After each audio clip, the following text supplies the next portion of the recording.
ओइ के छ? सुने त तैँले त नयाँ ठाउँमा रुम सरी यार सरे नि। कस्तो छ त रुम? कुरै नसोध यार, मर्न मात्र सकेको छैन म त। किन के भयो र?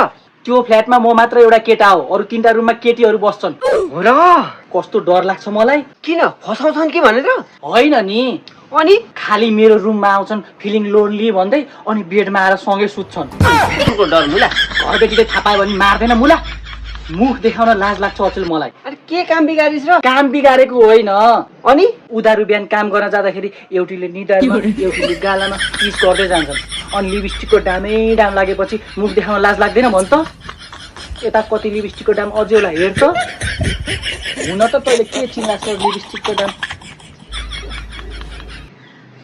अनि पानीको व्यवस्था चाहिँ कस्तो छ? पानीले गर्दा कम टेन्सन हुन्छ मलाई। हो र? अनि घरबेटीले धारा बन्द गरिहाल्छन्? होइन नि, अनि अब पानी आइरहन्छ अनि ती केटीहरू डेली नुहाउने। आज एउटीसँग फेरि एकछिनमा, अर्कीसँग फेरि एकछिनमा, अर्कीसँग डेली 3 चोटि नुहाइसकेपछि मलाई चिसो लाग्छ कि भन्ने टेन्सन हुँदैन भन् त? अनि फोहोरको चाहिँ पैसा कति लिन्छ? कुरा नगर मुला, फोहोरमा कम पैसा जान्छ मेरो। हो र?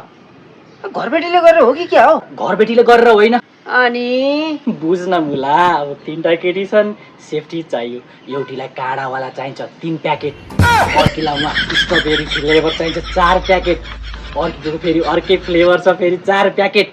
दिनमा त्यत्रो प्याकेट खर्च भएपछि कहाँ फ्याल्नु भन्ने टेन्सन हुँदैन भन् त मुला? अब 10 दिनै त्यसले भरेपछि टेन्सन हुँदैन भन् त? के सोच्लान् भनेर?